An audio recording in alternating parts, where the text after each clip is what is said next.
Internet's slow today.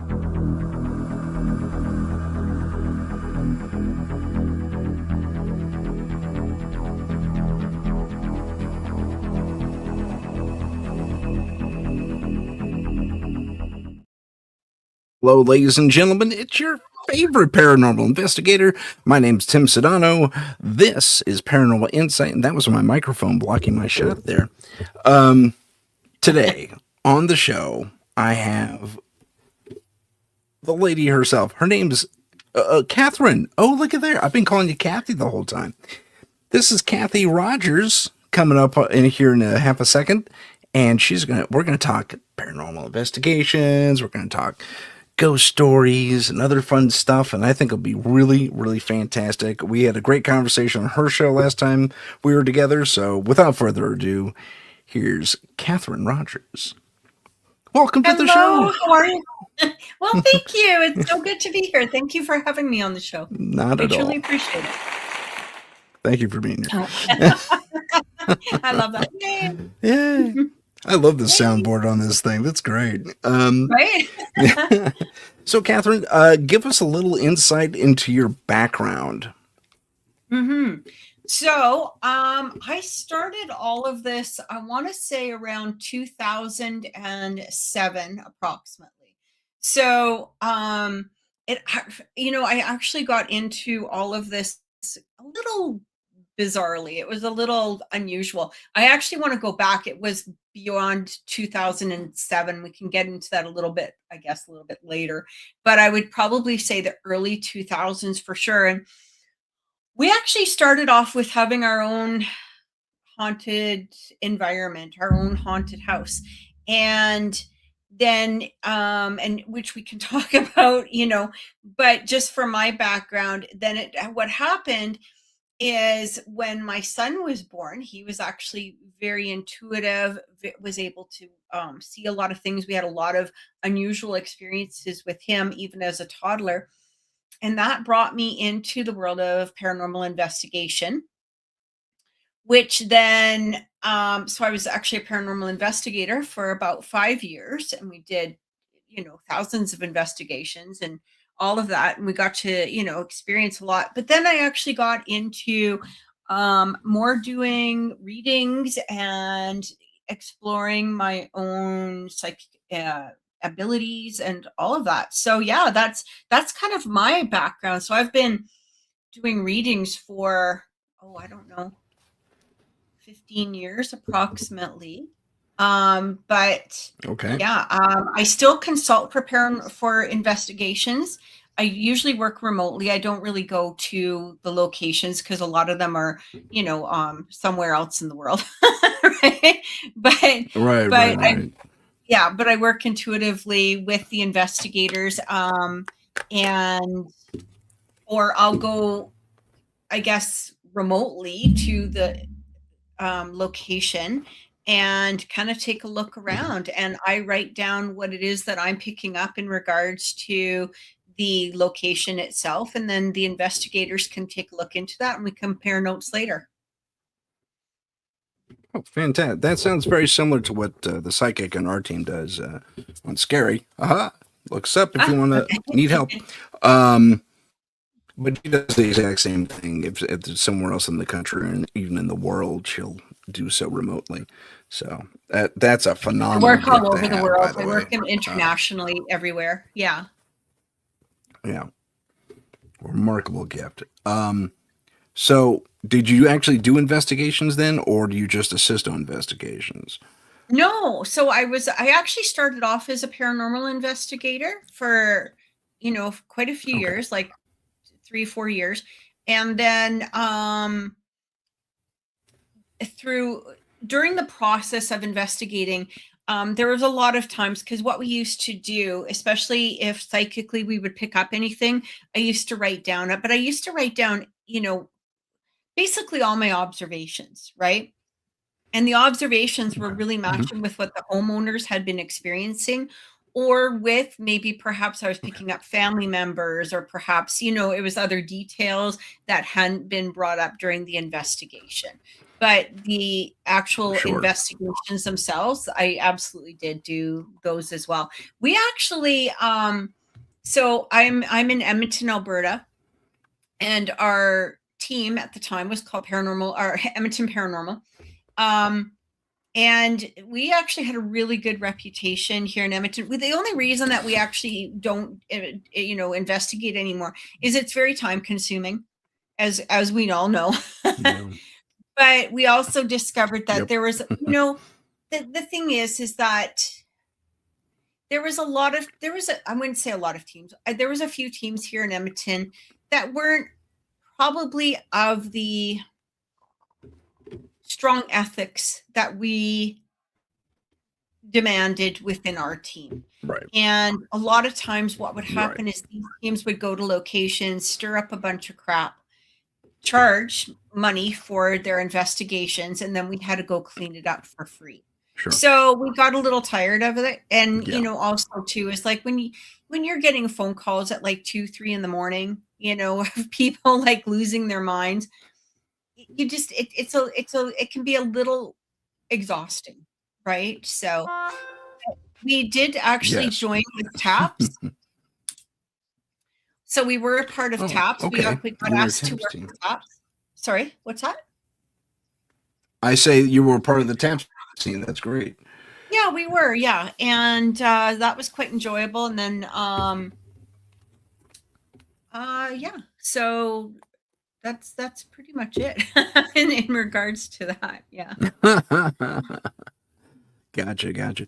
So, when we're doing investigations, we didn't start out this way, but I quickly learned my lesson. As I talked about before on your show, we came up with a checklist, a series of questions that we Mhm. would ask of the client. Did you have similar growing pains, or were you a little more insightful? No, so when we first okay, so when I actually joined the team itself had already probably had a year or two under their belt. So I wasn't like a founder of the actual team. I ended up becoming the president of the team after the former president left, but I wasn't the founder. So they actually had a lot of I guess, things in place that they had discovered were needed, before we went to investigations. So they had actually developed a checklist on their own before they went to the investigation, and the checklist was about 10 pages long. It was brilliant. We Wow. actually never had to change it.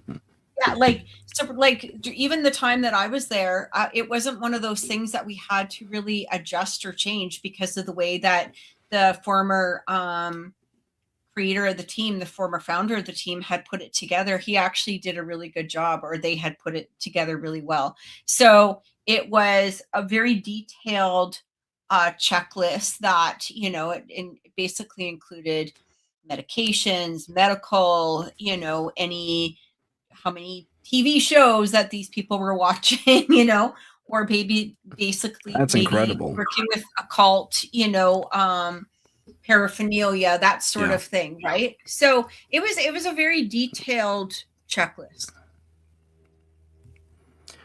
I may need to add things to my checklist thing because I have 40 questions. It's about 2.5 pages right now. Yeah. Um, but Well, the it thing sounds like I is may need that, to add a few things. but here's the thing: is one of the things that we discovered is if people didn't want to fill this out, like yes, 10 pages seems like a lot, but Yeah. the thing is that you're asking people to come to your home on their time voluntarily. You know what I mean? Use their money, their time, their effort, all of that. Right. And we're not charging Right. people. So at the very least, what we're asking, and there's a lot of time and effort put into each paranormal investigation. So if somebody can't take the Sure. time to fill out the checklist, why should I take my time, you know, to Right. to to do this, right? And so, there was a I get few it. people that, just refused to do it. And we were like, well, okay. Yeah. That's on you. It like Exactly. Well, yeah, the checklist helps quite a bit. I, as I mentioned before, and the reason I bring it up is because I get messages all the time about, hey, how do you do this investigation? What's your procedure list like? It's too long to tell you about over an email. Um, Yeah. and I don't share But my stuff, just cause. well, that's And the thing, but right? one of the Is that a things lot that of people, yeah, yeah, a lot of people want to know these I things, was going to but I say, mean, why would you share them? Like, yeah, I mean, it's not that you don't want to, like, you don't mind working with another team that's already established and comparing notes. But if right, somebody is just starting, then it's part of the experience to gain the knowledge of doing a paranormal yeah, investigation. It's not a matter of just buying a tape recorder and walking into somebody's house and stirring up a bunch of crap. There's a procedure that yeah, that you've got to establish within yourself, and there's going to be morals and ethics that you and your team have to develop within yourselves as well, right? And just taking yes, and right. borrowing other people's isn't allowing you that process. I get that it's a stepping stone. If I were to share that knowledge, I'll consult them, For sure. and we'll Yeah. say, oh, okay, you might want to think about that, this, that, and the other thing. But I mean, for me, developing the checklist came with a lot of trial and error, and I don't Mhm. have the same checklist as Taps. I don't have the same checklist as Edmonton Hunters. My approach is different compared. I mean, I was trained as a private investigator. I trained with actual Mhm. police detectives prior to getting into all this, and so my take's a little more urban, for lack of a better term. Urban doesn't even sound right now that I think of it. But I mean, I come from a criminal investigative background, and it is, that's my base, and it doesn't work for everybody because with that discipline comes a lot of emotional detachment, and a lot of times when you meet with clients, they're in tears. I've had that happen several times. They're in tears Yeah. over what's going on. And then there's the flip side to that. It's like, I know something's haunting this house. Like they convinced themselves before I ever step foot in the house. And, I convinced, I know there's a spirit, and it's up in the attic and it's in the north corner. I think I told you the story about the termites. It ended up being, and this guy's roof was about ready to fall off his house, that type of thing. So it was, yeah, and I was like, nope, not nope, just the wind trying to blow your roof off your house, buddy. That's what's happening. It's funny though, trying to convince people Good that times. things are normal rather than paranormal, it can be very daunting. Yeah, it can be. It truly Yeah. can be. You're absolutely correct on that. People like to be haunted. One I of mean, the you know what I mean? Like to some It's degree, some people strange, like to isn't be it? haunted. Yeah, yeah, Yeah. yeah. And that was one of the things that we really found is that a lot of people, it because it gave them an identity, or it gave them I wouldn't say a mission per se, but I would say that it gave them an attention to like making them unusual in some sense, right? Right. And so I found Some that a lot of people really right. wanted that paranormal establishment, I guess is the best way to say it. Yeah, yeah. I've run into that a few times myself. Yeah, it's like, are you sure? I'm positive your roof is about to fly off your house because of termites and not the ghosts. So, uh, maybe you should get someone out here to deal with that. Um, I mean, yeah, oh, and then, have you ever? You probably have. I run into the clients that if you tell them no, it's the pipes or the ventilation or whatever, they're saying, are you sure? Are you willing to say it is a ghost? Though I said, no. If it's not a ghost, I'm not going to willing to say it is a ghost. Like you said, they want some sort of validation for their feelings versus the actual facts, and that's really saying something regarding a metaphysical interaction. Mhm. So I mean, come on. It's crazy. Sometimes the clients just really latch onto the idea, and We other times we they don't. yeah. We Go were on a ahead. couple of shows and we found the producers trying to make things appear more than, and we were Right. like, mm-mm, Goose the sorry, results. but we're not playing with this shit. Sorry, excuse my language, but Yeah, that we're no, not we're not that's doing a, that. So yeah, they had to mm, stop, and it no. was I'm like with they you. really did. I'm with you. Yeah, yeah. It was not. It's just ethically, it's just not how we operated, right? So No, and I'm not surprised. I mean, I'm a filmmaker myself in the independent world, but I mean, you run into that all the time if you get some even some mediocre mid-level producers come in and say, "Oh, we got to change the results. We have to, you know, goose things up a level or two." And it's like, "No, well, listen, I mean, there's stuff we can do to maybe make something happen. But I'm not going to falsify any results." So I know exactly what you're talking about. yeah, yeah. The funny part was is that the house that we went to, like the house that, because they had said to us, like, could you choose a house that you feel would have the most paranormal activity in order for us to film there?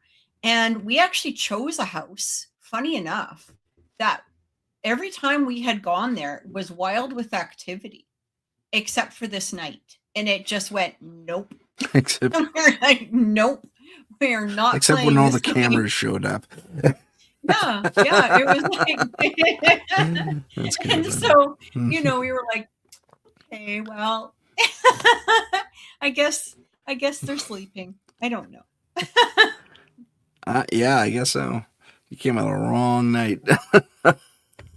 Yeah, because any other Or time, we I would heard of someone.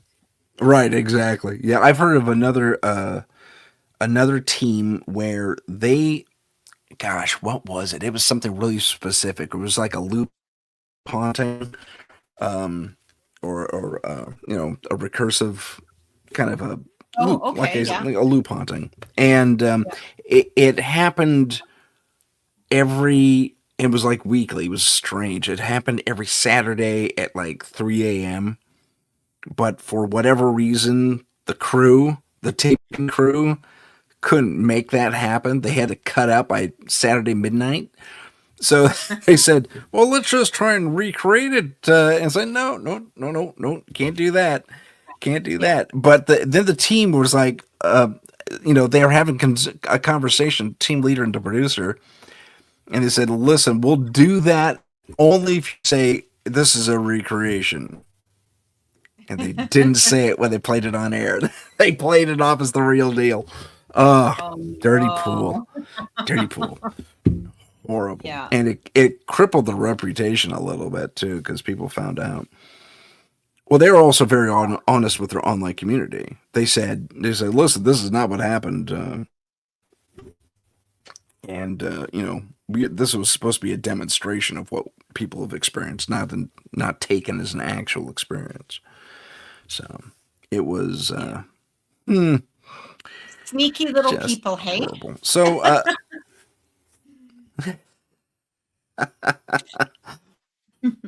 the the I guess the worst of it is whenever you try and engage in a larger audience through television or whatever, you're always going to face that pressure from this weird production angle. And again, I'm in film, I get it. You need to goose your numbers and your ratings and your visibility and all that fun stuff, but not when it comes to this stuff, because the blowback, and we've witnessed this too, at least I have, the blowback when you do falsify all this stuff in a legitimately haunted location is insane. The spiritual Mhm. attacks just ramp up because all these hitchhikers come home, Oh, yeah. Yeah. and they mess with people. It's horrible. They sure do. It's Yeah. it's funny when they have more ethics than some of the people, hey? Right. Too right. Too right. When okay, so let me ask you this, a typical thing I ask. When you were out in the field doing your work, what was your best and or scariest case? Oh, goodness. Okay. So one of the ones that, I mean, I have two. And the reason I have two is because they're so wildly different. But the first I would have to say Okay. would be my own home. Okay, because we actually never really experienced the activity in other people's homes that we did in our own home. And so when people say like, how did you get started? Well, this was it. Like this was like a scene from, where you watch horror movies and the whole family is sleeping in one room. That was us. And Oh, sure. so Okay. it was getting quite extreme. And it was interesting because when we first bought the house, so I was still married when we bought the house. And it was funny because we were painting one of the bedrooms, and both of my daughters were sitting sort of on the door, the threshold of the door. They had been playing throughout the day, sort of running around the house outside in the backyard.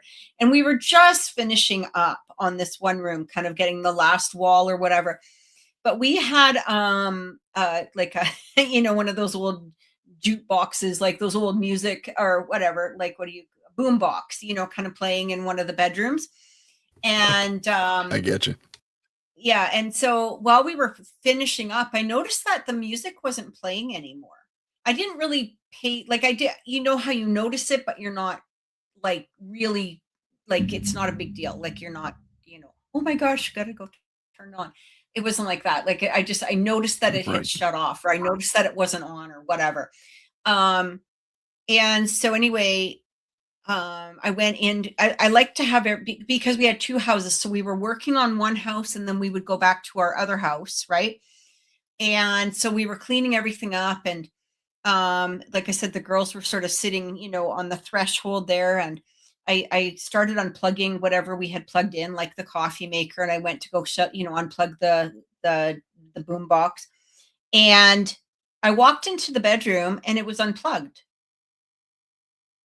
already. But the cord was laying on top of the boom box, right? So it was like, how like you have the box and the cord is like on top of it. So it was like somebody unplugged it and put it on top of the, and I was like, okay. And I didn't really think much of it. I was like, okay, that's unusual. But I walked into the bedroom and I said, the most unusual thing. And my ex-husband looks at me and he says, if you tell me that the box was unplugged, I am not moving in here. And I went, okay. That was the end of that conversation, right? But then like that was literally it. Like that's all we said. So we never really talked about any anyway. So we probably lived in that house for about 5 years, but the last two we had gotten separated, and he wasn't in the house. He didn't have keys to the house, anything like that. But the weirdest thing is that things really started happening, and it was really scary, to be honest. So one of Huh. the things that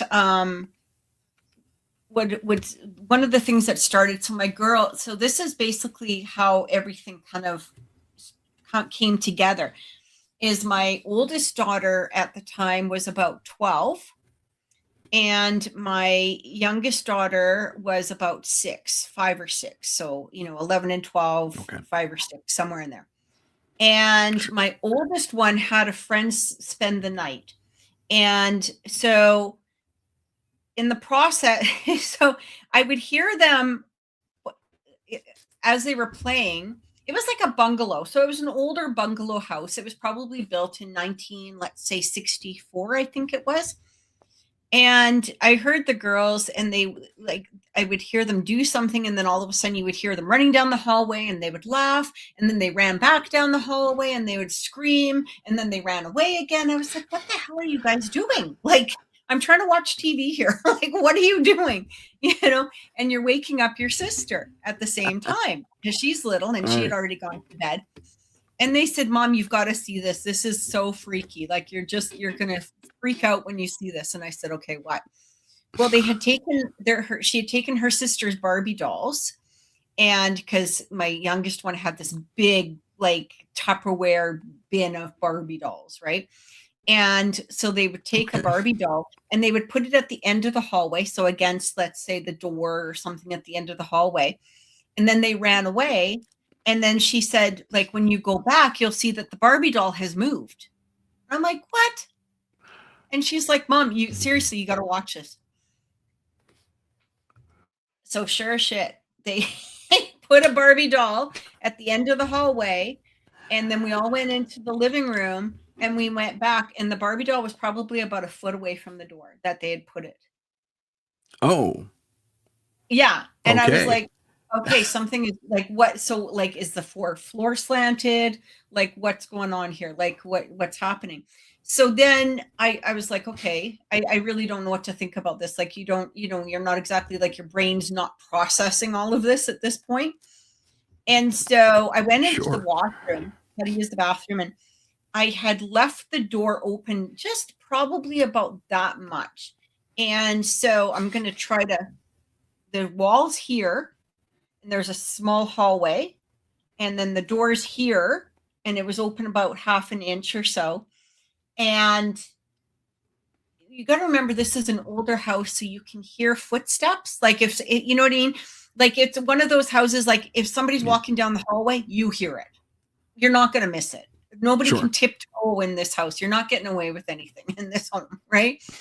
And so Right. when I opened the door, so they had put the Barbie on the far wall across from the bathroom, and when I opened the door, the Barbie was right in front of the door, and I went, "Oh Oh. shit!" Yeah, like, honestly, Okay. it gives you like that. Oh my gosh, right? So Yeah. anyway, the girls all of a sudden got a little bit. They got spooked out. Like, all of a sudden they were like, I didn't, even when I saw the Barbie, I didn't really react to it because, like, as a parent, the worst thing I can do is, like, overreact to something, or even sometimes to react, right? Sure. Like, you just kind of go, okay, well, Right. geez, that's really weird. You know, Right. Play it off. like, how do I react to this? Uh, So anyway, so my parents actually lived in the house next door to us. We had actually bought the house next mm, door to my parents. So my daughter said, would it be okay if we went and slept at grandma and grandpa's? And I said, yeah, absolutely, go right ahead. And at this point, I don't blame them, right? Like, I probably would too. So right. I had to go to work Mm, the next day, and my mom would babysit the kids for me. So the girls were going to be there anyway. And I brought my youngest daughter over there. Anyway, at the end of the day, I come home, I open the door.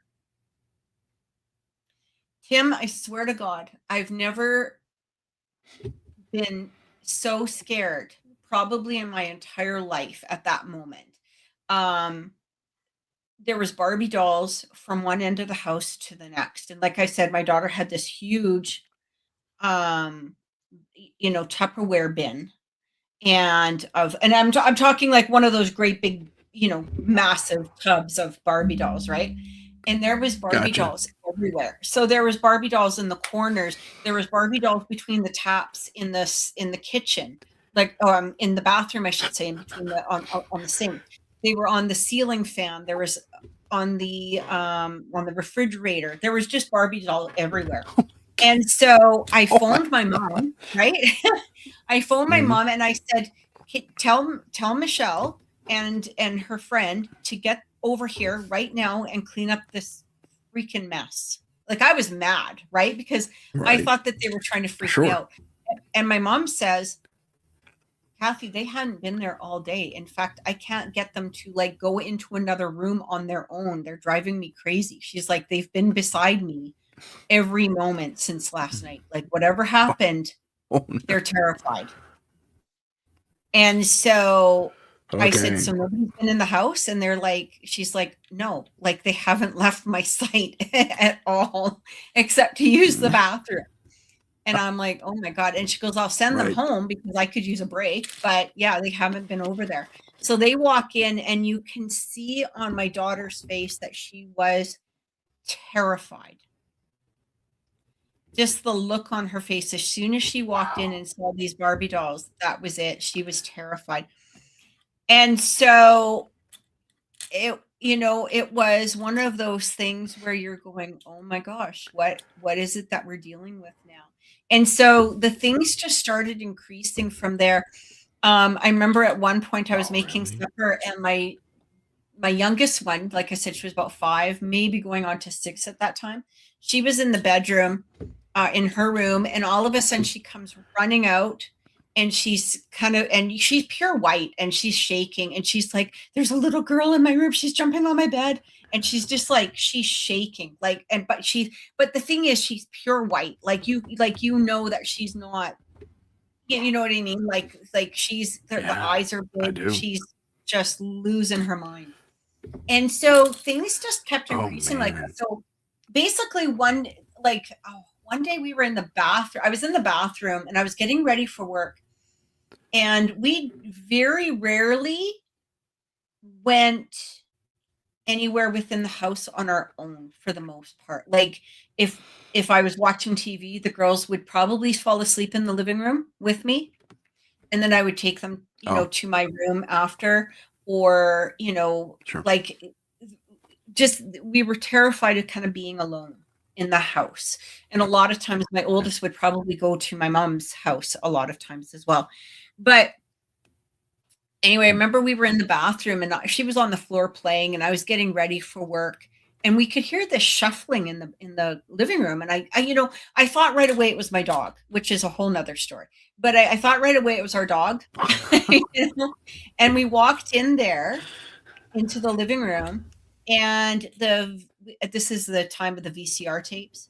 You know what I mean? So the videotapes were stacked up in the Sure. middle of the floor. And I was like, Oh, "Oh my gosh. Oh my god. Okay." wow. That is And straight up poltergeist activity. it was 100% poltergeist activity. Yeah, So yeah. so the thing is that you got to remember this is like the 90s, right? Like the late 90s, early 2000s. There is no Okay. such thing as ghost hunters. There's no paranormal investigators. The only thing that I could find at that time was maybe if you wanted to call a medium or whatever at like a Oh, large sure. amount of money, that kind of thing. I wasn't prepared for that. So what I pretty much did is I sold the house. I just went, "I'm Okay. done. I'm done. Yeah, I'm done." Actually, funny enough, when I made the decision to Wow. sell the house, I phoned up my mortgage broker and I said, "Look I'm just checking into, what I qualify for. I'm going to sell this house. I want to get a new house, blah, blah, give me all the deets, right?" And Yep. when they found out the area that I was in, she said, "We've actually got somebody who will buy the house sight unseen, 5,000 above market value." And I went, "Sold. Oh, We're done. I'm yeah. done. Absolutely 100% sold." Yeah. Right? And I'm good with that. I don't have to put the house on the market. I don't have to do anything. All I have to do is pack and get the hell out of here. So I did that. And Gotcha. but it like I'm not it was getting pretty crazy like just before we left. Like it was getting really, really wild. And the story with the dog is Wow. this is kind of we did have 2 dogs. So one of the dogs was really good. He really wasn't bothered a whole lot by the activity. Every once in a while he would lift his head and growl, but it was kind of like he would growl and you could see him Okay, watching gotcha. something, but then he would kind of go back to what he was doing, and that was the end of that. But this other dog we got, my daughter actually ended up getting a brand new Barbie. My youngest one, she got a brand new Barbie from one of her aunts, and she was opening it up. And Okay. the interesting thing is that the dog all of a sudden reacted. He's never reacted like this. He had never reacted like this in the past. And he went and stood beside her as she's opening up this Barbie. And it was almost as though you could see his eyes like change or something. He reacted in some way. And you gotta, the thing is where this is so important is that my daughter, my youngest, is like, she was like Snow White. You know, if there was a bird or a bug or a rabbit somewhere in 50 miles, it's going to find my daughter. Like, you know what I mean? She was like, animals loved her. They followed her. They adored her. So to see this Gotcha. reaction from this dog, it was all of a sudden he got violent, like just boom, just like this. As she was opening up this Barbie doll, he completely lost his mind. And we ended up having to take him to the Humane Society because we could not keep him. And he was only violent with her. But I think what happened is as she was opening up this Barbie, I think that whatever was in the house, obviously with the whole Barbie history, may have stood beside her or came to see what it was or somehow interacted with it, and it made the dog react. Because and it was interesting because when we took it to the Humane Society, they just wanted to see how it was going to react. And so they said, okay, let's just kind of do an experiment. And she said, I've never seen this before. I've never seen an animal react like this. It was almost like his eyes just switched over. And when my daughter walked in, but the funny thing is like I said, every animal that, like, I can't even tell you how much like animals love this girl. Even now that she's 30, you know what I mean? Like animals just adore her. Yeah. So, but it was just so bizarre. So anyway, yeah, we sold the house, and I would have to say that was probably my scariest experience. Okay. But then there was this other one where we had gone to investigate at this house, and then we had a few things happen definitely throughout the at one point we were there was already a crew at the house investigating, and I was with another investigator, and I was on my way over there, and they said that they heard us knocking at the door and they thought that we had arrived, but when the door opened, nobody was there. And that was just before we got there. But one of the interesting things, it was really wild. One of the interesting things was, though, is that when we were there, we went into the basement, me and another investigator. And the wild thing is that as we were upstairs, I kept having this feeling. I was like, I need to go to the basement. I need to go to the basement. I don't know why, but I need to go to the basement. I need to go. And I kept getting this feeling. And so I started packing up my stuff. Like I grabbed, my camera, my recorder, and the other investigator, he says, where are you going? And I said, I'm going to go downstairs. And he's like, no, you're not going by yourself. You're not going by yourself. And I said, okay, well, whatever. You can come with me. I don't care. So we went downstairs, and this was an open layout, not empty. It was like a basement, but it wasn't finished basement. So they had a bunch of stuff down there, but it was a massive basement. Okay. There was one bedroom, like one bedroom where the son would sleep, the son of these people.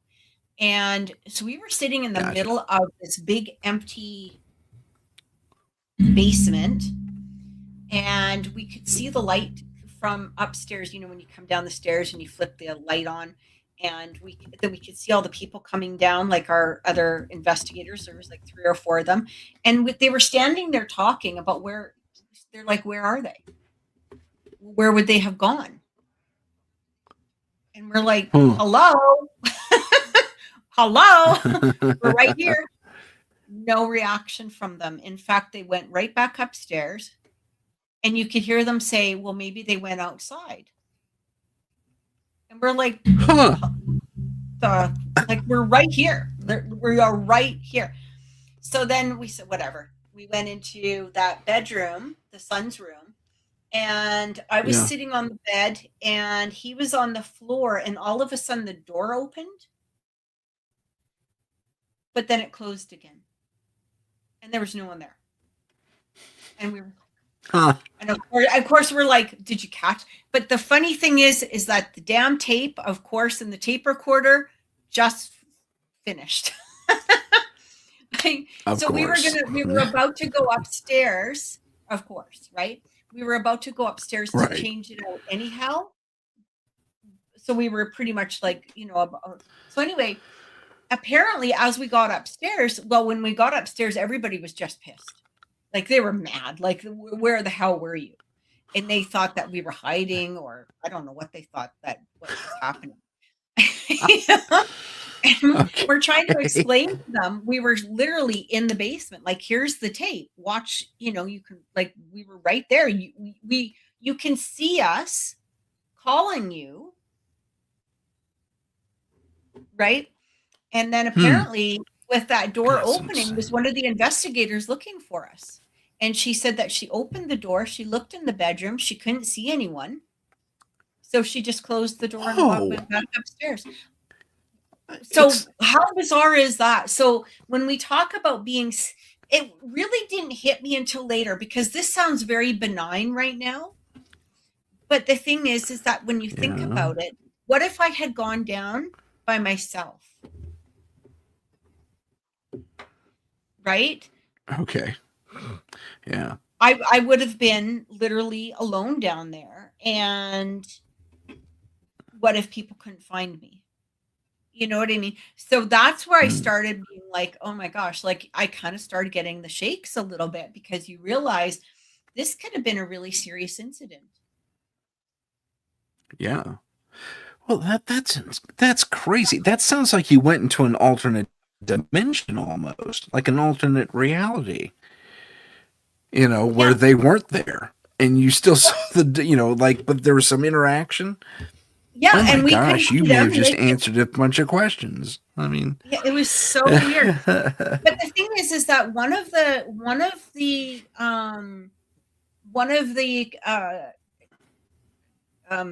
complaints from the family, and one of the reasons that we were there, is the mother was saying about the son whose room this was that we were in, is that he was always claiming that he couldn't hear anybody, and hmm. they kept thinking that he was Wow. sneaking out at times throughout.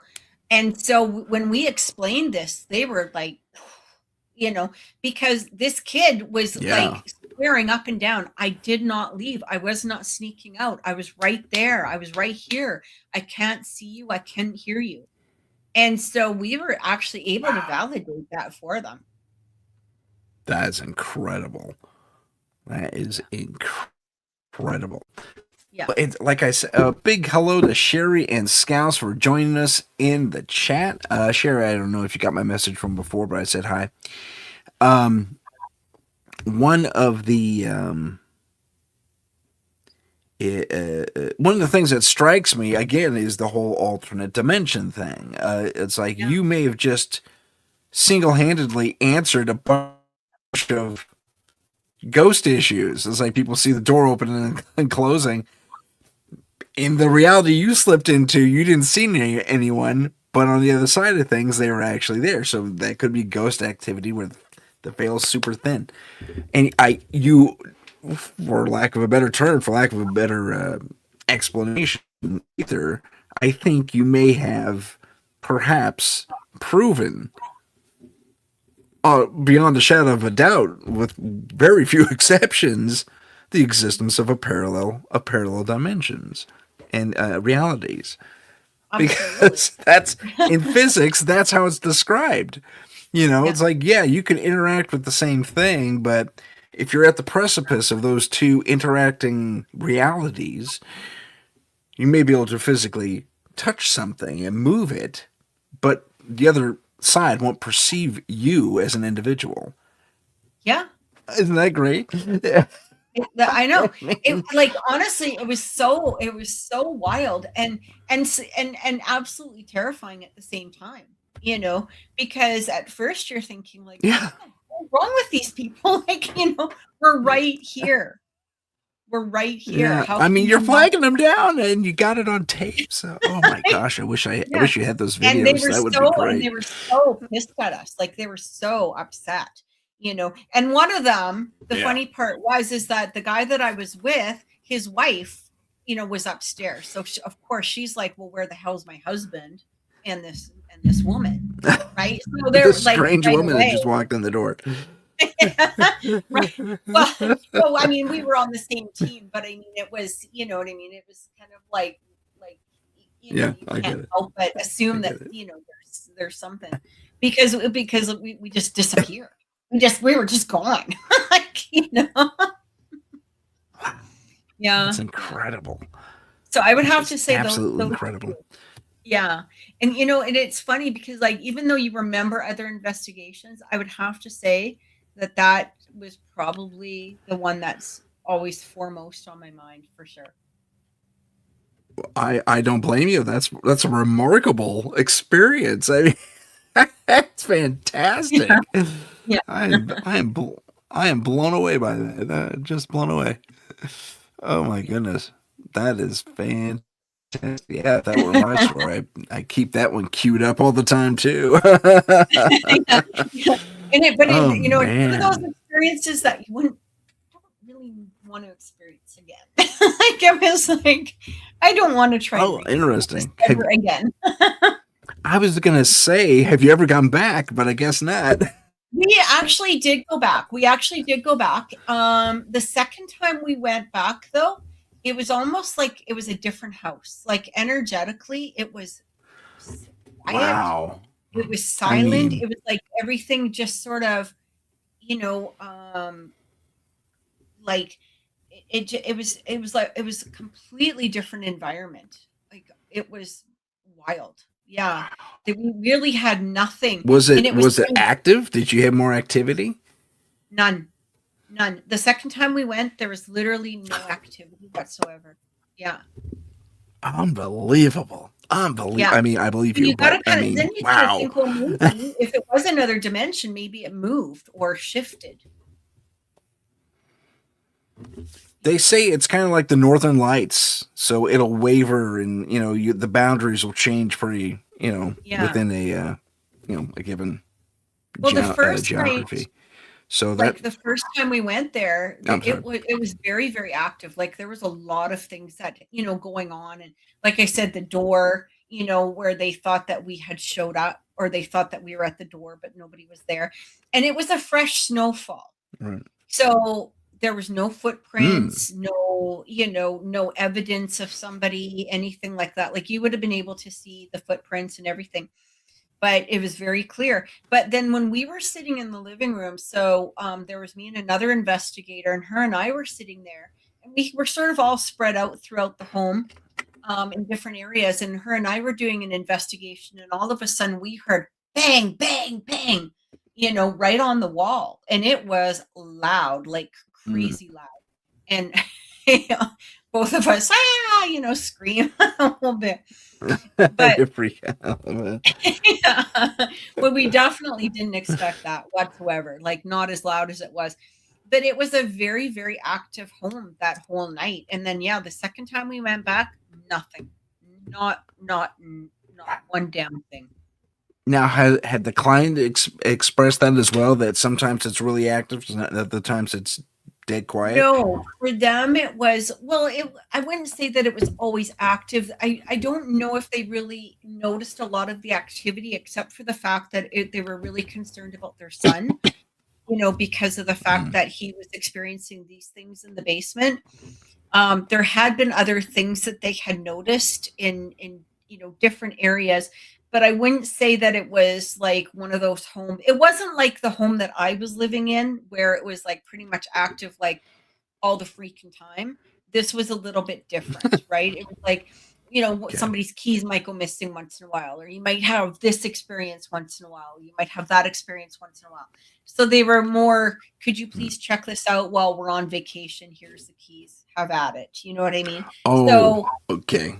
Gotcha. yeah, and so and they were actually the owners of a popular restaurant chain as well. So this was quite a large home, and Okay. so we basically had access to it while they were gone, and so the first night that we went, yeah, it was really active, and then just before they came back, we had gone again. Nothing really had happened, not a whole lot. But after they came back and we explained to them all of the things that we had experienced, literally there was nothing after that. Nothing. It was quite crazy. Like we had gone back for a third Wow. time and there was nothing. Yeah. Yeah. Wow. Hi, Heidi. That's amazing. Heidi's here. How's it going, Heidi? I misspoke there. Sorry, I'm typing to her individually. Um, the w- Man, that case is just amazing, and it's not the only time I've heard something like that. There was a case, I think, I want to say Ohio, which has been lighting up lately. Like in the last month, it was nothing but Ohio and Bigfoot and UFOs. It was crazy, and then it moved into Canada. I don't know if you knew about that or not, but No. just above Ohio, yeah, it moved in this flap of sightings, UFO and Bigfoot sightings, just moved into Canada, and I forget what province is right above Probably Saskatchewan Ohio. or Manitoba. I Shoot, can't remember. might be Manitoba. That sounds about right to me. Um, Hmm. as far as reports, if anyone in the chat knows, I wouldn't mind the help. But yeah, I moved into Canada, and that's the last I heard of it. It was, Oh, okay. I have not it was, heard anything yeah. about that. Oh, interesting. Ontario, someone. Thank you, Herb's Okay. here. Hillbilly Herb's here. Thank you so much. You would think I would know So this, I but I guess don't really know the United States like as much as I know. that Obviously. that makes sense. That makes sense. Yeah. Um, yeah. So I moved into Ontario. I don't know why Saskatchewan sounded right, but it did at the time. Moved into Ontario, and then it kind of reports petered out. I don't know why, but they did. So it was Well, that's it that's was Linda's crazy. territory. That's Linda's territory. Maybe she can deal with them. Maybe she. Oh, maybe she can. I'll ask her about that. Yeah. But there was it was just amazing. But going back to the story I heard was, and I think this was Ohio. Could be wrong, but and I told the story before.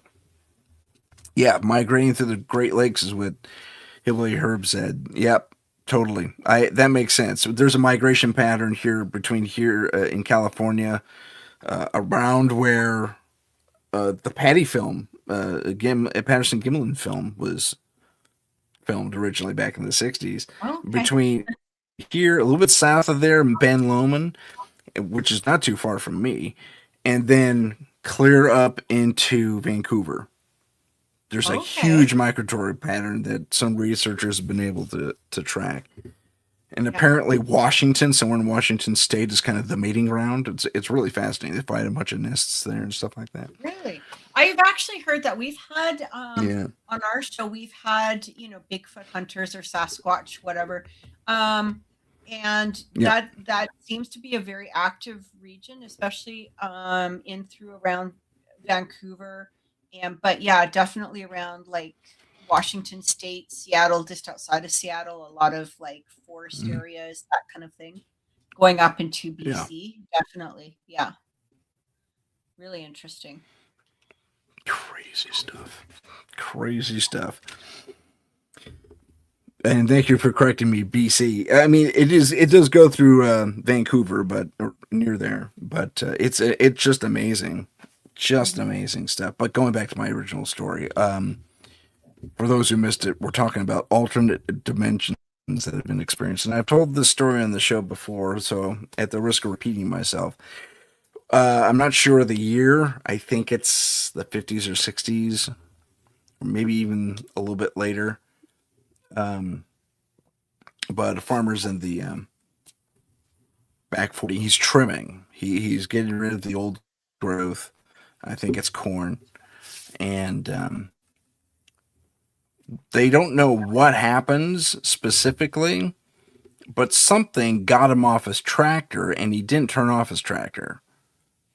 Because when the family goes looking for him, well after last light, it's dusk, it's dark out, they find the tractor running on fumes, sputtering and stuff like that. And they call out for the husband, and they hear him. I'm right here. I'm right here. But I need help. But they can't see him or hear. I mean, they can hear him, but they can't see him. Similar to your basement. Yeah. So, Yeah. stay where you are. We'll get the sheriffs. So the police come out, and suddenly it's a 2 or 3 day search. They're going to, is he in a cavern? And maybe it's echoing up, through to where this thing is. But no, nothing. I'm still here. The family refuses to give up anything. They stay out there. They make camp out there, and Mm. uh, his voice gets more and more faint, and they think he finally succumbs to I don't know, lack of water, lack of food, everything else, For sure. and they never find him. They never find him, and he was declared dead legally, but they never found a body. So he was just suddenly working the cornfield, and then he was gone. And it's Isn't it's a that just sad tale. Sorry to bring the yeah. room down.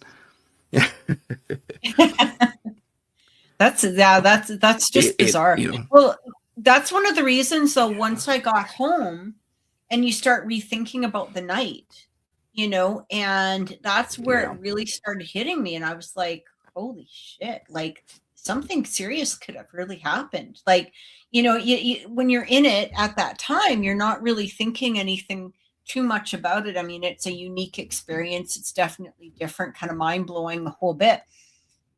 But I was telling my daughter about it, and my daughter, she was like, Mom, please, please, please don't ever, don't ever go to that house and be alone. Please, Mom, please. And she's like almost on the verge of yeah tears. She's like, please, please don't ever, ever do this. Like, do this for me. And I right said, after that experience, I can't imagine wanting to ever investigate on my own ever. Like that would be, you know what I mean? It was one of those do not yeah do kind of things, like, you know what I mean? Because it was just so, yeah, you think about it afterwards and you're like, oof. And especially because when I was sitting there before I went downstairs, remember, I kept getting this feeling, go to the basement, go to the basement, go to the basement. And it kept replaying. And I was like getting really drawn to going down there. So it was like a strong pull. And I would have gone on my own if mm. the other investigator didn't say, hey, hey, hey, where are you going? You know? Well, I'm So glad they had that foresight and made you go with someone. yeah. That was good. It's Yeah. really good. Yeah. But it's interesting because it's almost like you were being lured down there is how I felt afterwards. You know what I mean? Like I was being like, Right. yeah, And enticed I can by it. only imagine that that's similar to the farmer. Something called him off that tractor because his Yeah. discipline says to turn off the tractor, then investigate. But he hopped off and left it running. Way out of Yeah. character for him, apparently, according to the story. Yeah. So something, some sort of lures in place. Who knows? I mean, it's Mhm. just crazy, just crazy. Exactly. So wild.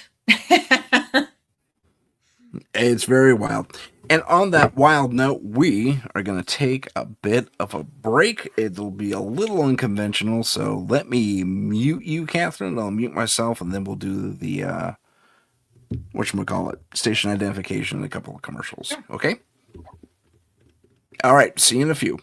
So this will take about a minute or two.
And we are back.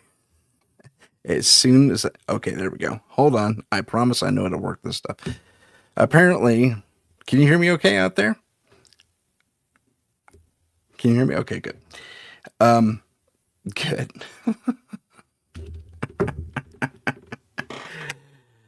So apparently the playback doesn't go through the thing. I had to push the microphone into the computer so people could hear stuff.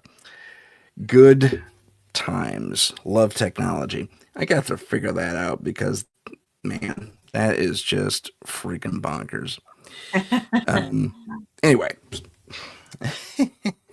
so my apologies for that. We did have no, not the commercial. Yeah, I understand. Not until the last minute when I finally. Anyway, special hello and thank you to Oracle Intuitions who joined us. Thanks for joining us in the chat. Fantastic to see you here. Anyway, so we were loosely talking about alternate dimensions and experiences, your experience with that, which is fantastic. For me, the ones that stand out, or it was the I had one with classic poltergeist activity, including moving a. I think I've told everyone this story, but moving a big 25-pound dog feeder, those feeders with the bottles and stuff, 25 pounds, moved right into the middle of the kitchen. And that's a weird thing about poltergeists. They love to stack things and put them in the exact center of a given room or space, which is, to my knowledge, never been fully explained. Do you have any thoughts on that? In regards to poltergeists, or how they can move so much, or which part? No, what that weird, I don't know, obsessive behavior to stack things in the middle of a given space. I mean perfectly. Because when the dog dish moved, one more time. I think they like attention, because when my videotapes were stacked up, that's literally where they were, is in the middle of the living room. And so I was like you cannot miss them. And I think that to some degree, I think that is the whole the whole thing behind them. It's like they definitely make it obvious, right? Like, it's not like you can miss it. Yeah. I got a question for you though. So for me, with when it comes to the term poltergeist, I guess, and I don't know came from, but how I always viewed poltergeist was, basically it was a manifestation of something that may have been created within a person themselves. So, like, let's say, for instance, like, poltergeist activity kind of appears like adolescents, like teenage girls, especially, maybe hormonal or menopausal women. It doesn't need to be teenage girls, but teenagers. But it's basically a manifestation of somebody's own energy. So, and I've noticed that there's different terms for it. And then there's poltergeist, people use the term also for like a very noisy or active spirit. So how do you view it? Like, how do you view it? For me, it's a little more academic, I guess you could say, that these entities, poltergeists, if you will, have specific things they do, things in the center of the room. And Hillbilly Herb makes an excellent observation that it's easier to put things in the middle of a room than, say, stack them in the corner. True. I will.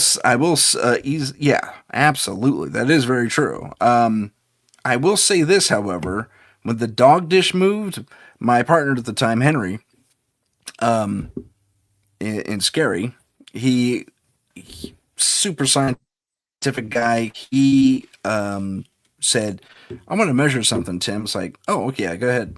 So he measures. He measures the room. Then he measures the cross section where the dog dish landed, and he says, "Tim, This thing is exactly, and I mean down to the millimeter, exactly in the center of the kitchen.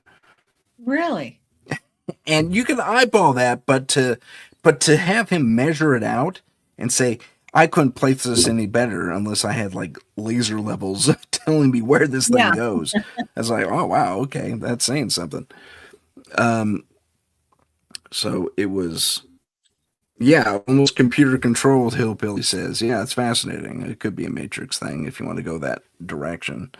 But it was the level of accuracy has that level of accuracy, I should say, has been reported repeatedly where there has been noted poltergeist activity, and Mhm. usually it's multiple things being physically being done, including that thing we all saw it in. We've seen it throughout every horror movie pretty much ever made, but the one that stands out in my head is I Poltergeist? see dead people. Oh, Oh gosh, Sixth Sense. like that movie, Sixth Sense. So the kid does this, and he looks back, and all the doors and drawers are open, whereas just before everything was closed. And we documented that. I say we paranormal investigators over throughout the world have documented that to one degree or another. And it's just amazing. So for me, it's massive physical manipulation or exacting physical manipulation, where you can even. There was a one experiment someone did. It's like they said when they turn off the light, all the chairs move to the center of the room. So these investigators did that, and they have it on tape. I wish I had. I wish I knew we were going to be talking about this. I would have pulled up the tape. But he goes click 1, 2, 3, counts it out, and during his countdown, you hear all these chairs scooting across the stone floor. And when he flips the light back on, all the chairs are gathered Wow. exactly and stacked, geometrically stacked in just a ways to where it's a tower of chairs Gee. in the middle of the room. And it, I don't know. I'm at a loss to explain it because there was no one else in the room. Yeah, That is so wild. yeah, Yeah. Oh, it's true. Yeah, for the poor sure, mama there hillbilly. pretty much had a breakdown.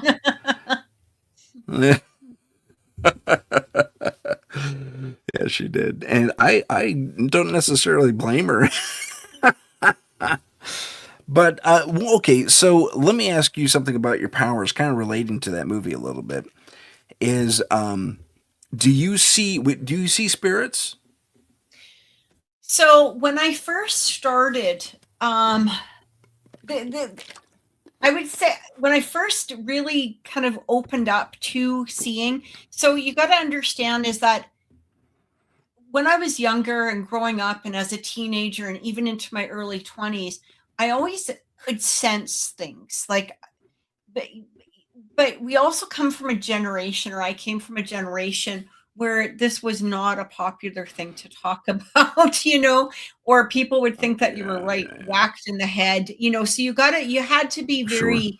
But I remember there was times where I'd be sitting there, and there was a lot of times where I couldn't understand why other people didn't see or feel what I did. Like, for instance, when the phone would ring, this was before, a call display, before when this was when the phone would ring and you'd have to answer it like a real person, without knowing who it was. But, but for me, a lot of times when the phone rang, it was like I could hear who it was. I could hear it in my head. And oh, so there was a lot of times where I would say to my roommate, like, your mom's on the phone. Or I would know it was my grandma, or I could tell that it was my mom. I could feel it, or I just could hear it, or whatever it was. I knew who it was, right? Um, but I thought that that was abnormal for you guys not to hear it. Like, I didn't think of myself hmm, as being different. I was just like, you're clueless, like, how come you're not, you know what I mean? Obviously, Yeah. that's your mom's ring. What's that? And that's before we had assigned ringtones to people, way Yeah, before. So that's yeah, if it's exactly just a it. Like it landline was, ringing, this was just real regular phone, kind of thing. But so that's, so I could always feel things, or I always knew things, or whatever it was. And I remember all of my friends would bring their boyfriends to come and meet me, and I never really thought about it at the time, but they would tell me afterwards, so what do you think about him? What do you get from him? I'm like, I don't ah, know. I think I don't know if I would waste my time on this person. And they would be, and you know what I mean, but they never really like specify, right? So it was little things like that. But then um so I remember, like, there was so many times where something would happen. I remember at parties, and a friend of mine had told me this again as we were older, as adults, but in high school, she said, or she said to me, like, again as we were an adult, but she said, remember when we would go to parties? And I said, yeah, I don't know. She goes, people would always watch you, and if you got up to leave, party was done. And I was like, why? And she goes, because if you left, the cops were either coming or something was about to happen. Because I would just, and I remember that too. I remember I would just get up and I would be like, okay, I got to go home. See you, catch you later. But I was like, I just had a feeling like I got to go. I got to go. I might not know what was happening, but I got to go. sure. Time for You were the time. early warning system. Yeah, and so she said people would, because after the first few times, people would watch me, because if I got up to go, party's done. Okay, just go. Just go. That's it. Right? Yeah. Kathy's Things like, leaving. It's time to end it. yeah, time to end this. I mean, I probably could have taken that I was super popular, but no, it was just the freaky girls going out. She's leaving now. Go. You just over. At least they didn't But tease you about it too. At least I don't think. I hope they didn't. no, Because they, no. they relied on you. That was great. That But was great. the weird thing was is that I think that I was seeing things as a teenager without really, like, fully understanding, because I remember, and now this was back in the day, when have a little bit of, smoke a little bit of stuff, like something mild, like hash or whatever it was at the time. You know what I mean? Nothing, like, Uh, I was never a druggie, or I was never, into anything. I never tried anything hard. I think the most I've ever done is, like, had some hash or whatever back in the day. But I remember being on the bus, and yeah. we used to have to take the bus everywhere. And I remember having this amazing conversation with this man, and he was like this black man. He had like afro hair. He was amazing to talk to. We had the best freaking conversation. But I remember my friends being like, "What the hell are you doing?" And I was like, "What?" And they were like, who the hell are you talking to? And I'm like, are you guys stupid? Mm. Like, they're right there. Like, you know what I mean? And we had the best conversation. I completely ignored what my friends were saying, and I just let them kind of babble a Uh, bunch. But him and I had the best conversation. But the thing, he was absolutely real. And I remember other, parties or whatever that I would go to, and I would literally be like babbling away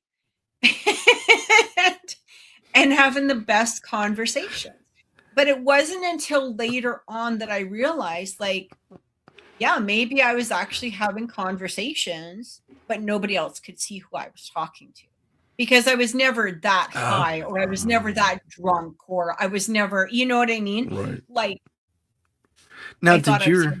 did your friends actually say to you, there was no one there who you were talking to, or Yeah, like did they just but kind I of thought I told leave them it? they're being extremely rude. Like, for me, it was extremely rude. We weren't on the bus for a long period of time. It wasn't like we were on for an hour or anything like that. It was probably, you know, 15, 20 minutes. You know what I mean?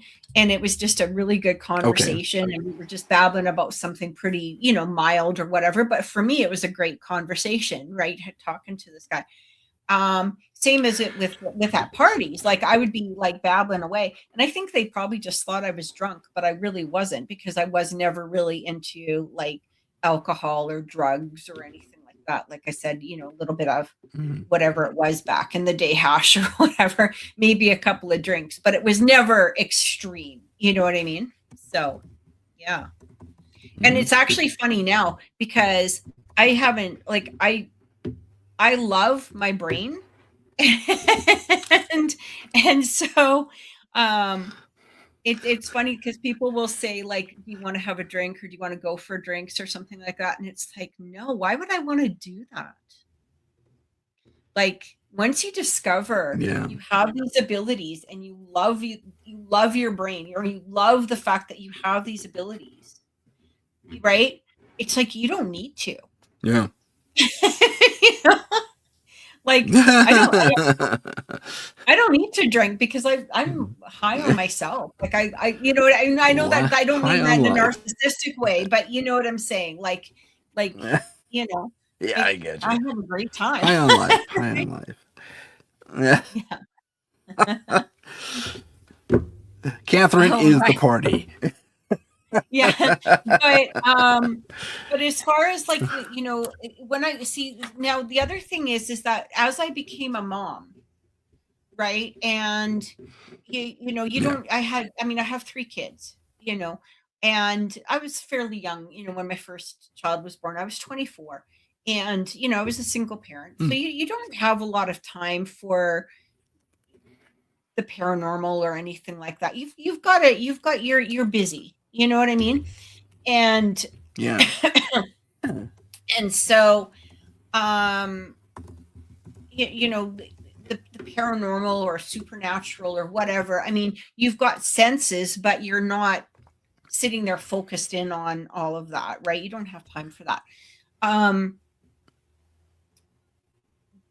but as my daughters, got older and my son was born, when my son was born, we had moved houses, like I had said. We had moved from that one house to another house. Mm. And then when my Okay. son was born, he was about a year and a half, and we had noticed little things starting to happen, and that's actually in the house that I'm living in now.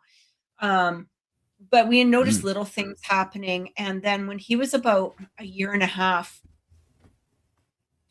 he was in his crib, and he was getting night terrors every night. And of course, like I'm Oh, trying to work, and every night he's screaming and waking sure. up in the middle of the night, and I would go in there and rub his back and rub his back, and then one night I went in and he's screaming and I said, what is wrong? Like, what is wrong?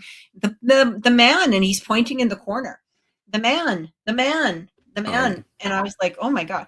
So put him back down to bed. The next night, the same thing. The man, and he's pointing in the corner, the man.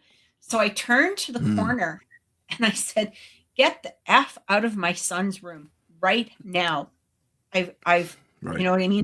And there so Yeah. imagine with his little hands on the crib, and he's looking and he's like this watching Mm. all the way to the door, and he's looking behind me as he's watching. And I was like, Uh. oh my God. Right?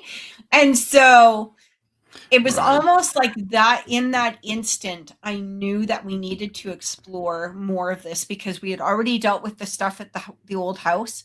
Now we come here and things are Right. starting up again. And that's when I started really looking around. But my, um, my introduction to the paranormal and doing readings and really starting to explore my own gifts, I was kind of thrown into the paranormal world, whereas a lot of psychics or readers or advisors, they have their start outside of that. Maybe they do readings, or maybe they you know talk to dead people or whatever it was. Mine was like, oh, look, there is an apparition full blown right freaking in front of me.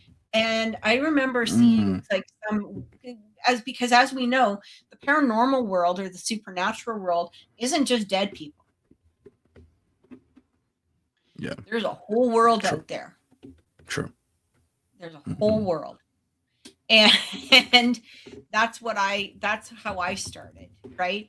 I remember sitting there and I was in somebody's kitchen and we were doing an investigation or we were doing the prelim of it, and there was this big blue worm. I it sounds crazier than shit, but there was this big blue worm that just kind of slid its way through the house. And I was like, am I crazy? Like, am I seeing, like, what the hell is going on? In the early days when we started investigating, like as a team, like I said, they were already established, so they had a medium on their team. Yeah, And I didn't join in as a medium originally. I joined as an investigator, right? But I was always writing things down. And so sure. as we were sitting there, I wrote down what I saw, and when we left, I said, I've got to tell you guys something. There was the craziest thing that I just saw. And they said, did you write it down? I said, sure, did. Big blue worm. And sure enough, the other medium wrote down big blue worm.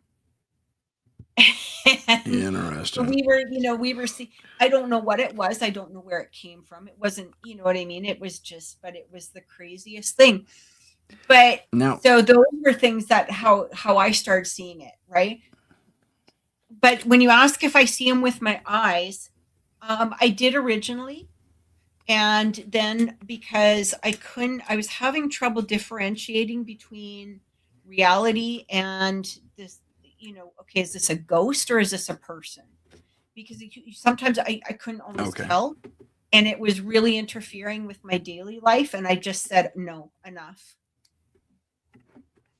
So, yeah. Um, we have a request from the chat. This is my I friend so David understand I sending this don't from. actually do stuff like that. So, if somebody was to come for a Okay. reading, if you were to ask me a specific question, I could look into that question, but Yeah. I don't do generalizations on that, if that makes sense. Okay. Like if somebody says, So, hey, David, blah, if you blah, have a blah, specific question, yeah, yeah. I might be able to do that, but I'm not a general reader. And the reason for that is because most of my readings are done like in actual sessions. And so I'm very concentrated on that person at that time or the energy around them. So I don't, but the other thing is too, is one of the main things that I really try to place my boundary on Mm, is as a psychic or as a medium, you have to live your life. And if I was just sitting there going, yeah. oh, I feel this, I see that, I do this, I do that, I'm not living my life. I'm not involved with my children. I'm not involved with the things that are enjoyment to me. You know what I'm saying? And so I really keep my boundaries up when I'm not working, I guess. When I'm working, I'm working. I'm fully open Yeah. to to the supernatural paranormal world. So when somebody Gotcha. books a session with me, I'm right there. Absolutely. But if I don't have boundaries, and I found that before in the past, if you don't have boundaries, you're really opening yourself up to a lot, and not all of it you really need. I'm a very strong energetic reader, I guess is the best way to say it. So that's how I work. Okay. Yeah. That makes sense. I get that. Mm.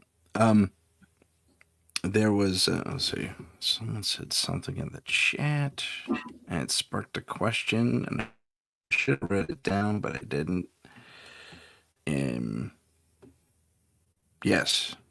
Well, Hillbilly Herb completely agrees with you, as do I. You gotta have those boundaries. Oh yeah, that's actually happened to me, where, and you probably had this happen too, where the client, whoever it might be, suddenly thinks you're their best friend. And they call you all the time.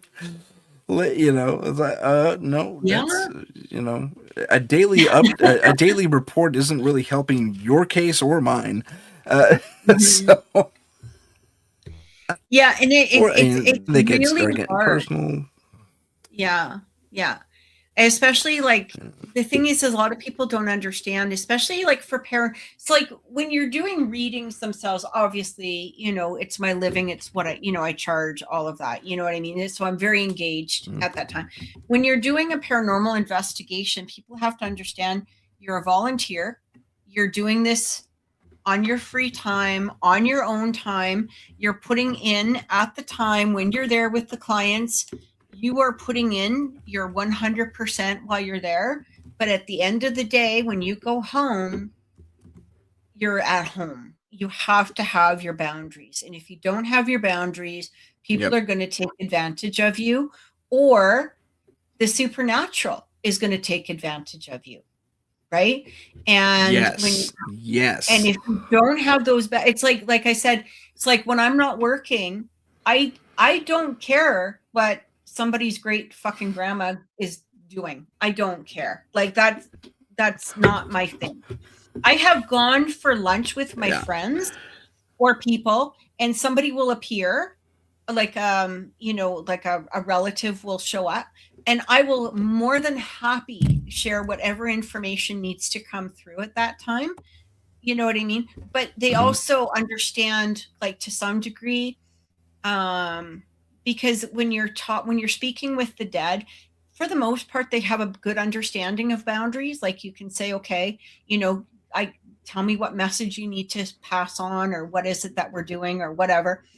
And I remember we were sitting there having lunch one day, and I said to the lady I was with, I was like, okay, um, I was like, do you know this older man who passed away and he can't talk? He keeps pointing to his throat. Like, I feel like he can't talk, but he's like pointing at his throat and pointing to his watch, like his wrist, like where he would have a wristwatch, and then he's flying out a window. Okay.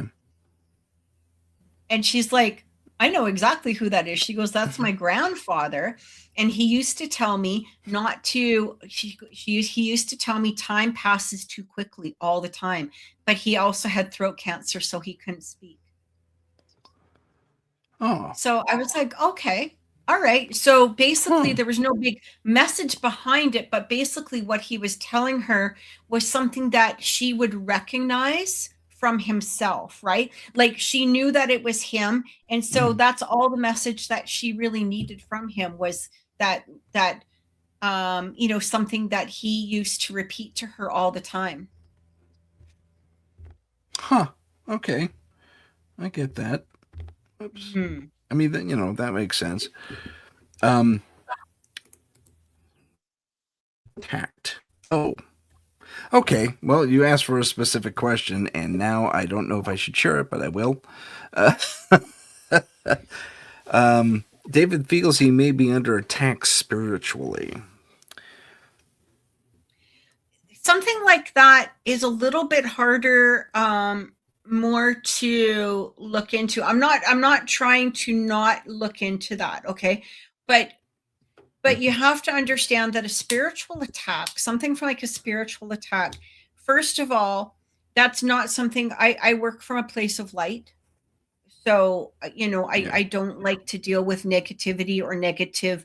I'm not one of those people that gives fear in my readings. Like, when I do a reading, it's not fear based. And so talking about spiritual Okay. attacks is not something that I would never say to somebody. I feel like that you're being like, that's just not part of who I am as a reader. Okay. Okay. I would say, Yep. however, if you are feeling like you are being spiritually attacked, then you definitely need to work on cleansing your own energy in regards to that. And there are ways, obviously, to do that. To be perfectly honest, a lot of people tend to think that something like spiritual attacks or whatever are these big, complicated, you know, sessions that people need to do, or that they need to spend thousands or whatever, hundreds of dollars, or, do the hokey pokey and, whatever, shake a bunch of troll dolls or whatever it is. But quite Yeah. honestly, a spiritual attack is an attack Troll upon dolls. your personal space, right?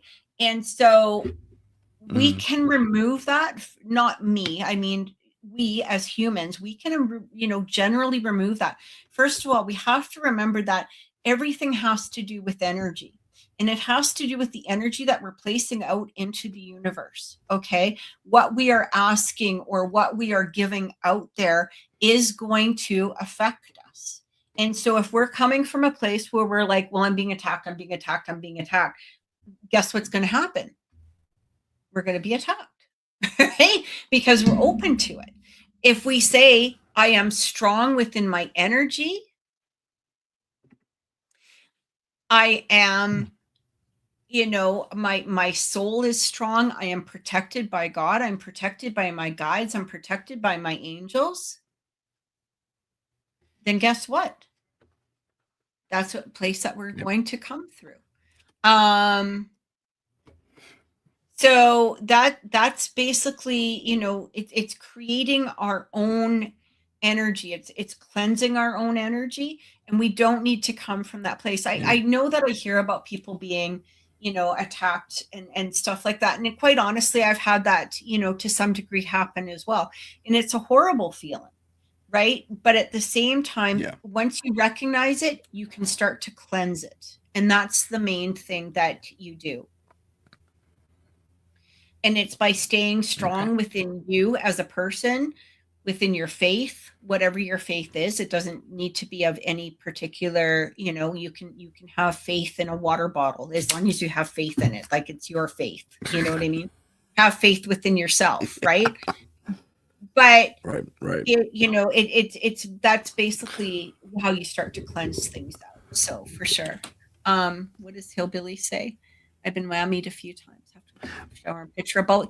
Absolutely, a bubble around me. Yeah. Though that actually truly does help when you can create that kind of bubble, or even when you shower, imagine everything just cleansing off of you and imagine it. It might take a few times to do, but it's within yourself to be able Yeah. to do it. Yeah. One thing, David mentioned JJ Rose. That's my partner in Scary. Oh, okay. Yeah. We she she's very much a very powerful psychic, very much like Mhm. yourself. Also a light worker. What she has me do, and David, if I'm going to recommend anything at all, what she has me do, she has me take a little bit of olive oil and a little bit of salt, and you kind of rub it on your feet in the On the tub. soles of your Obviously, don't feet. walk around like that. Yeah. Yeah, yeah. Soles of your feet, and then kind of a little bit all over too, just as a rinse, kind of a poultice type of deal, and then you can shower off, and that should help. Mhm. Yeah. It help, and we do Bubbles. we do. I use that practice when I come home from especially really dark, uh, uh, uh, or just investigations where we're encountering some really dark stuff. So I do that. It's just a personal little cleanse. Yeah, it's really effective. At least I feel it's effective. It could be a complete placebo. I don't know, but it works for me. But here's the thing, it's not really a placebo because of your mind, right? Again, we got to go back into the mind. What is our mind Hmm. allowing us to be in the place of or believe? And Yeah. so when we can Hmm. come from that place of believing or feeling safe, then we're going to feel safe. Nothing can really touch that. Our own energy is so Hmm. strong. But in regards to the bubbles, one of the exercises that I have taught people is basically to create your own energy bubble, right? And as you're creating, you can actually expand it out and just continue to kind of Yeah. create and expand that bubble. And you can expand it from the top of your head to the soles of your feet. And now basically you're in your Yeah. own energy and you're not allowing anything to penetrate that. It's a really good trick. If it People helps, who yeah, it's a great well, trick. Yeah. It's Very really good, true. especially for people who are empathic and have a hard time going to like public events like shopping malls, let's just say, that kind of. So when you can bubble yourself and you can go and you make sure the soles of the feet, the top, the crown of the head, right? Now Sure. you can Right. basically go out and you're not really being affected by all of the empathic energy that you're receiving from those around you. And it really I makes a do big that. I difference. do that quite often.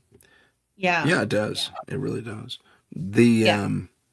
I was gonna further recommend that if you want a visualization, I know David's a Star Trek fan like me, so put up your shields.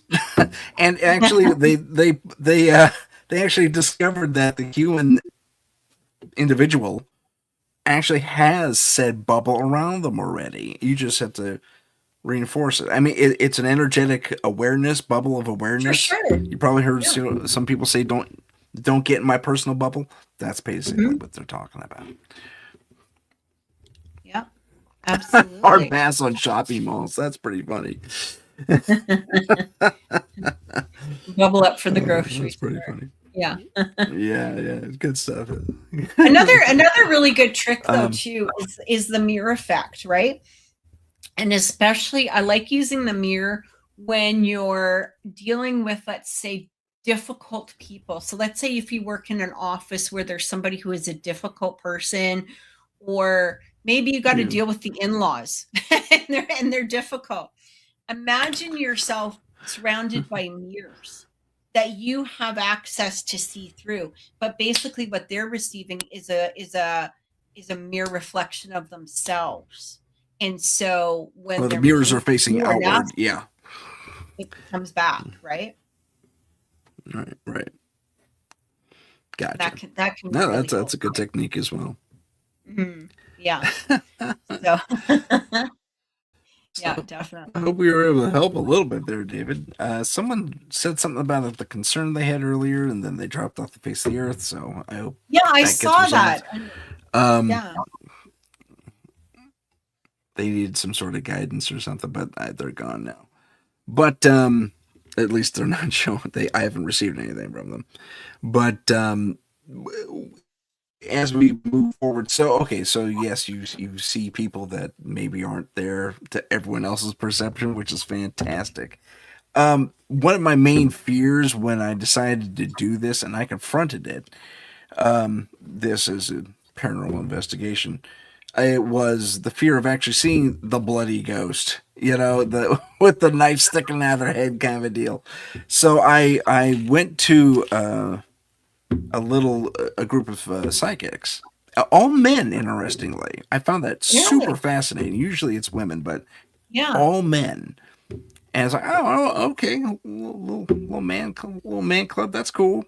So they they put me into a light trance, and they asked me questions, and they say, okay, so basically you need to face this fear. I understand. I don't want to see bloody people either. And one of Mhm. them piped up and said, "Listen, I've never seen a spirit that looks that way. Usually, they, unless they were dropped into a wood chipper or something like that. But even then, I've never seen a spirit say that. They say, well, this is how I die, but they don't look that way. They look normal." And it's like, oh, okay, that's interesting. So I finally they bring me out of the trance, and okay, look around. I know I got spirits walking around this property, so I look around and sure, right over there, I'm like maybe 15, 20 feet away. There's this humanoid form, and there's this huge. We did this thing outside. There's this huge, huge, huge bush. I don't know what it is. It's a flowering plant, but it's gigantic and out of control. And this thing's trying to hide behind it, but I could see it in its entirety, And it was this kind of ghostly, see-through body, but it was a human form, but that's all it was. It was just a human form, Mhm. and it was filled with like staticky TV snow from back in the day, you know. But muted to a degree. But he was a little bit aglow, but he was trying to peek out and hide from me. I was like, I see you over there, and then he started throwing rocks at my feet. Started doing what? and throwing rocks at my feet. You're all sitting around this circle, and all these rocks just started chucking in. It's like tick, tick, tick, tick, tick. That is Good so times. funny. One of the But things that I did yeah, is it was pretty funny. like I said, I really had a hard time with seeing things in person. And so, here's the thing is our guides are amazing. Like our spirit guides, and they get really Mm. excited, when when we start opening up to our abilities, because everybody has abilities, right? But they get really excited about it. But the thing is that sometimes they can get a little bit over eager, at least mine were. And I was like, okay, look it. I love this. I love this, guys, but I don't want to see anything with my eyes. I don't, because I got to live my life. I've got kids I got to take care of. I got to, at the time I had a job that I got to do. Like I don't have time for this junk. You know what I mean? Like I can't. I don't have. I've got to. I can't be in a place where I can't determine whether somebody is real or not real. And I remember my daughter and I were in Canadian Tire. I don't know if you're Canadian or not, but we were in this like Canadian Tire store. It was like a big Walmart, I guess. And we're walking through, and I walk by somebody, and I'm like, "Oh, I'm sorry, excuse me." My daughter's like, "What the hell are you talking about? Like, who are you talking to?" To me, I, I saw them, right? And she's like looking at me like I completely lost my mind. So, I said to my guides, look at enough. Like I can see in my head just as well as I can see with my eyes. And I don't need to see with my eyes. And I only need to see who I need to see. I don't need to see all the dead people. I don't need to be like the kid from Sixth Sense. Like I don't need to do that. I need to see who is important, like who, if I'm doing a session with somebody or if I'm doing an investigation, then they can appear. Or if it's important or imperative that I see who they are. Absolutely. But I don't need to see all the dead people walking. Like I have to live my life. And this is where our guides are just brilliant. Like they really are, because when you give them specifics, they can adjust your energy to those specifics, right?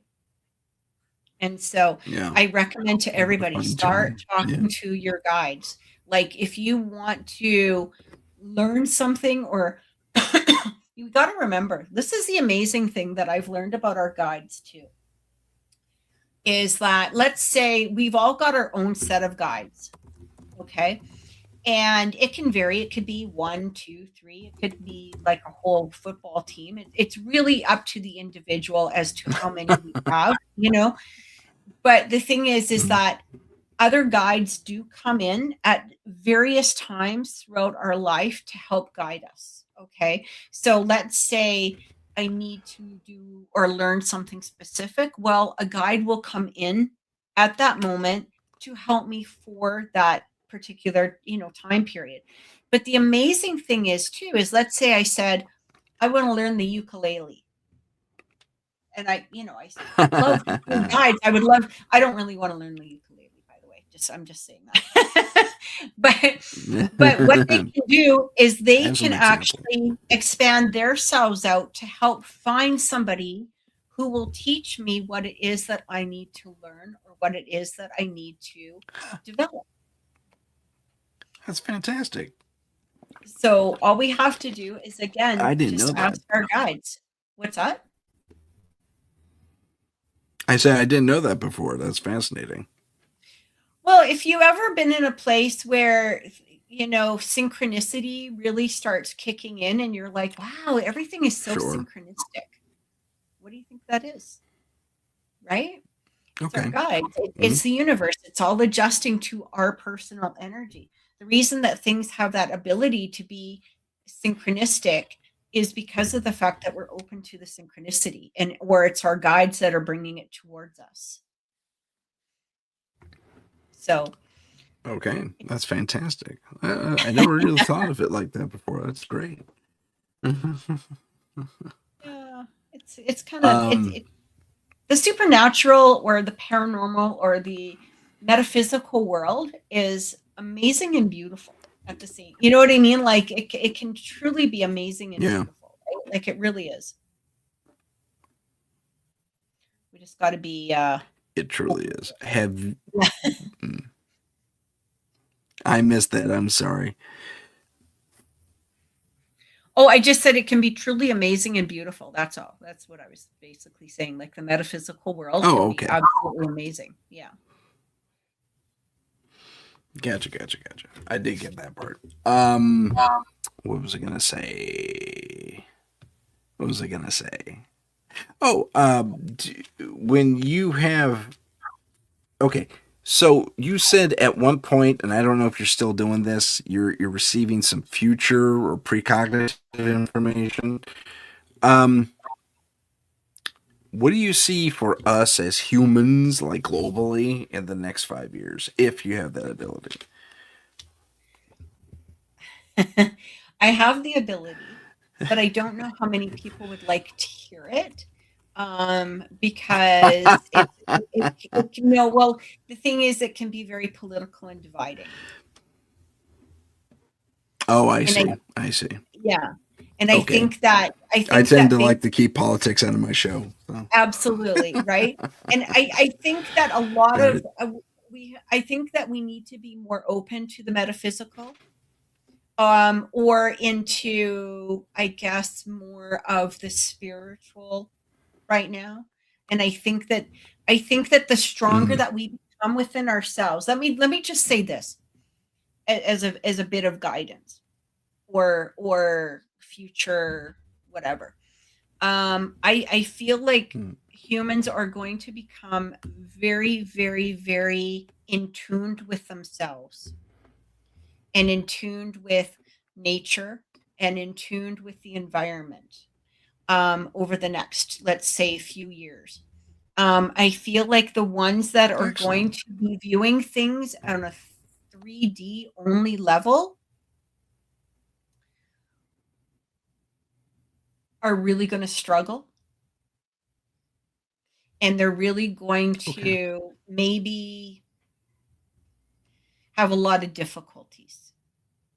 And it doesn't mean that you need to Okay. be in a place where you're like, oh, I see dead people, but you need to be in tune with Mm, yourself, and you need to listen.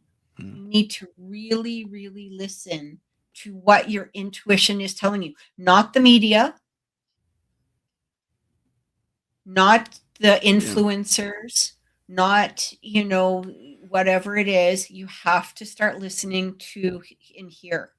And if it sounds wrong, listen to that. Don't try to convince yourself otherwise. If it doesn't sound right, there's a reason for that. Mm. So, and if you're doubting what you're hearing, or if you're doubting what you're feeling, ask your guides. And you can ask your guides, in the extent, because here's the amazing part, is that when we ask our guides a question, we get the answer almost immediately, like literally within seconds. But the problem is Yeah. as humans, we usually don't like the answer. So we'll sit there and we'll find a way around it. But our guides have answered us, right? Gotcha. So you could All right. say, is so and so a good person? Boom, we're going to hear that answer. It might not come in as yes or no. It might Oh even become yeah. a little bit more, convoluted to some degree, but they're giving you an answer and you have to listen, because the problem is that we as people are like, I don't like that. Bleh. So, you know what I mean? We don't want to hear it. All right. Right? We make up our own junk in our head. But yeah, if you that would be the biggest piece of advice that I have for right now, is absolutely don't you're not listening to others around you. Stop listening to, you know, don't make your opinions from the news or social influencers. Don't listen to a particular party or a particular way. Listen to what it is that you're feeling on the inside, and ask yourself, with every point that's coming across to you, how do I feel about this? And if your answer is coming from someone else, then that's not the right answer. You got to listen and hear. And then you can go from there moving forward. There's Excellent a lot of chatter right now, right? There's a lot of chatter. And on both sides of the spectrum and all over the place, there's a lot of chatter. And so, the reason that there's a lot of chatter is because it's very confusing for us. And so, it's like one day this is good, next day this is bad, this is good, this is bad, this person's good, this person's bad, but it's changing all the time and it gets very confusing. But if you stop and you just go, where's the truth in this? You're going to know, you're going to hear it. Yep. And that's going to be if you don't probably believe the best guidance moving forward. What's that? I was going to say, if you don't believe Catherine, you can believe Starship Troopers. There you go. I say that because Hillbilly Herb threw this quote up from Starship Troopers. Not to make light of what she's saying, she's absolutely correct. But Hillbilly Herb, you're a crack. I love that. I love that quote. I've never heard that before. So that's a I don't know who Starship Troopers are, but I love that quote. That's amazing. Yeah. Yeah, it was a movie from right? the 90s or something like that. Yeah. Yeah. I feel like over the next few years, we're going to be inundated with so many things that are going to be confusing for us. And I mean, just on this, let's just say on the supernatural level, I mean, they're already talking UFOs. You know what I mean? There's been so much, talk about that. People are now claiming, like politicians are now claiming, all of these, whatever that. Now, I'm not saying it's not true or anything like that, because I truly don't know. But at the same degree, you got to ask yourself, what are you distracting us from? And so, very good, right? And so, is this a true event or is this a distraction? And you got to ask yourself that, right? Because the answer isn't going to come from your politically motivated friend or from the news or from, like I said, influencers or whatever it is. Ask yourself, how do I feel about this? How does this make me feel? And I think that through that process, you're really going to discover a lot of things about ourselves. And it's really funny how the other thing I'm going to suggest is lose the ego, because ego is what keeps us stuck. And when we know that something is wrong, if we're stuck in a paradigm or our own, our own energy or our stubbornness or whatever it is, right? And we see the truth right there, but we're like, no.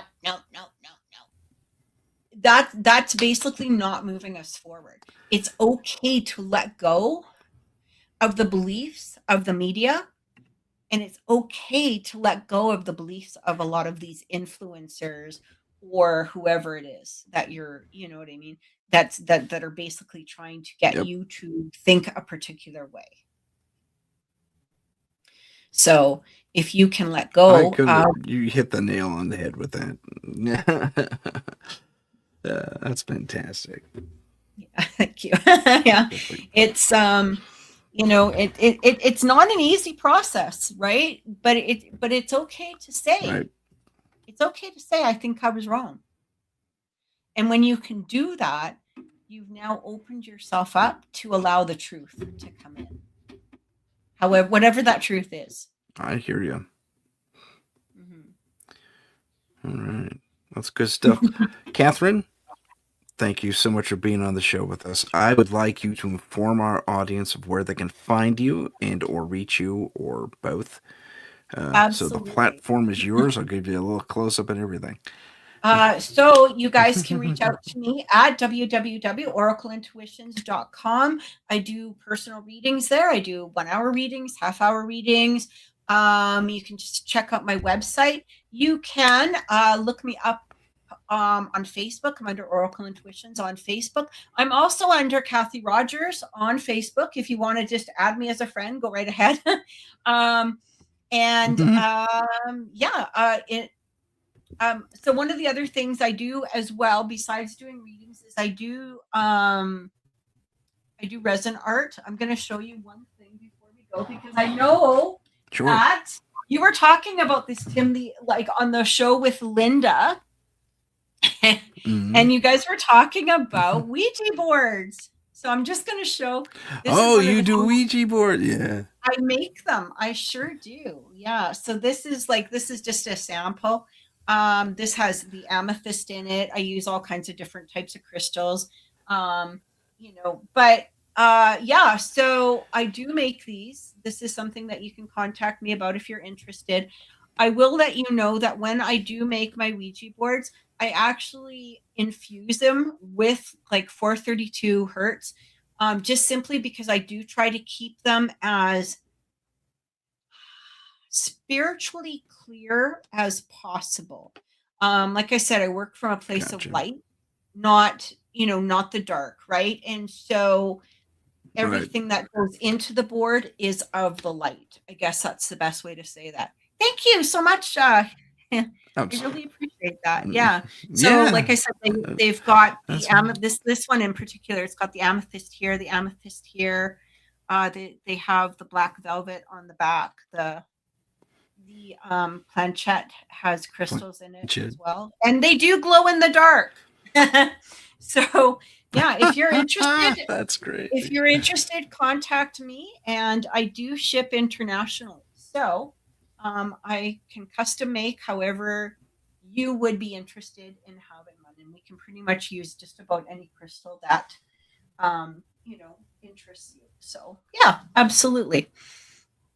So that's it.